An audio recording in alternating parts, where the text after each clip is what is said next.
Management des systèmes d'information. Nous parlons aujourd'hui du futur de la technologie dans le business de l'éducation. Mais parle-t-on de business ou parle-t-on d'éducation? On peut se poser la question avant d'attaquer ce sujet. L'éducation, il s'agit d'éléments sociaux qui s'adressent à la masse. On peut utiliser différents moyens.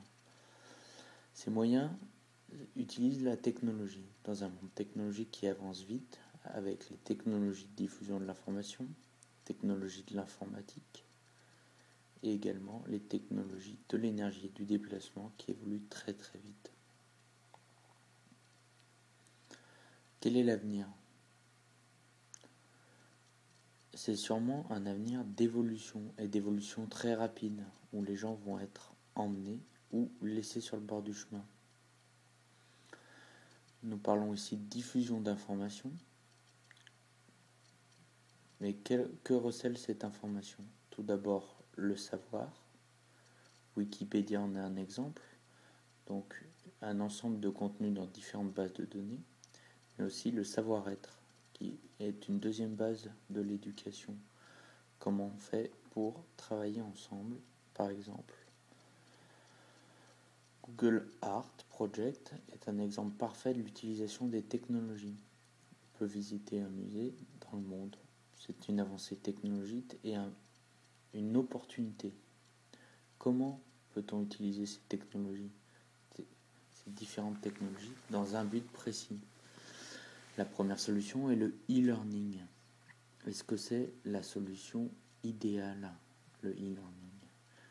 Pas forcément.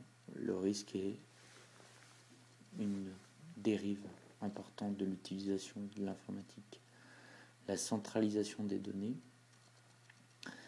pose des problèmes également. La communauté de formation autour des moyens informatiques peut être une solution. Cependant, est-ce que ça remplace réellement cette communauté au sein du système éducatif ? Le risque est l'over-informatisation des personnes. Que faisons de l'être humain au milieu de tout ça, de l'expérience humaine ? Nous avons tous nos souvenirs d'enfance, nos souvenirs de relations sociales au milieu du système éducatif. Toutes les expériences font partie de notre formation. L'être humain n'est pas une machine. Donc on peut parler de technologie dans le business, cependant où il y a un vrai risque.